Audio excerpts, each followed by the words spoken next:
Hey makers, this is Yana with Mockys. Today I'm going to show you how to use the contour tool in Cricut Design Space.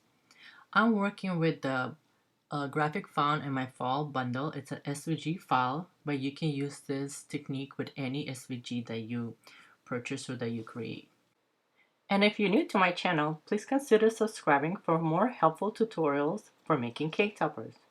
Also, please take a look and join Mockys Makers Club on Facebook to get your 20% off code and other member perks. Okay, well, let's get started. Let me first show you that let's go ahead and duplicate this so you can see the original. So I have the original on the left and the one I'm going to be working with on the right. When you click on your graphic, go down right here on the bottom right hand corner to the contour tool and click on that. You're gonna see that you have options with all these little shapes. These are basically the little outlines found inside whatever graphics that you have. They're called contours. So we're gonna go ahead and click this button that says hide all contours.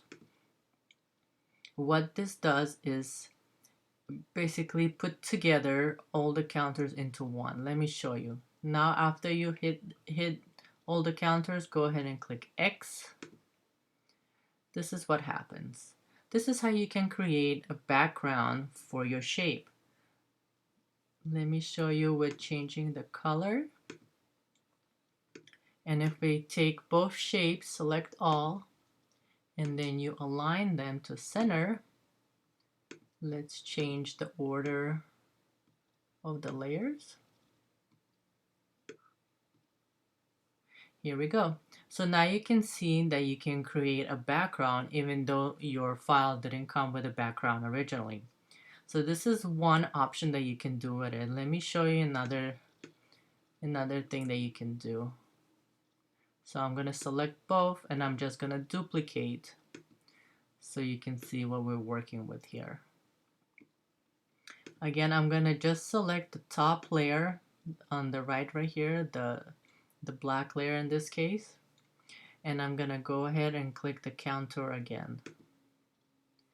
Now I'm going to select all of these little portions. You can either select it on the big graphic or select it from the panel right here. Sometimes it's easier just select it from the graphic itself.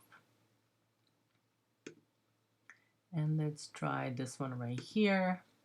And then there is no save option or anything on here. All you have to do is click the X on the top right hand corner.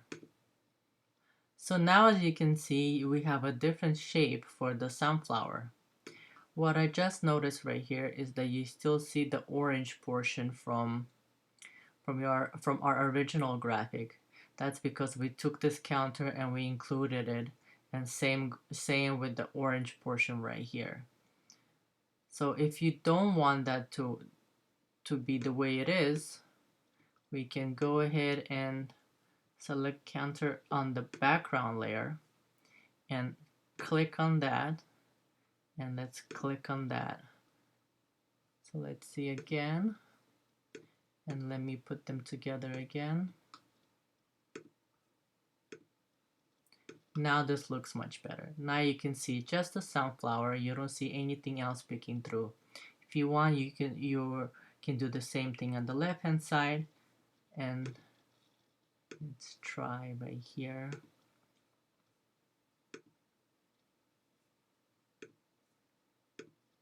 Right here, I think it works much better this way. So these are the couple of examples of what you can do with the contour shape. This again depends on the SVG file that you are working with and how many shapes it has and what designs that you can create within. So play around and see what you can do. There's so many options here. And if you have any questions, join Mockys Makers Club on Facebook and post your questions there. I'll see you there. Talk to you soon. Bye.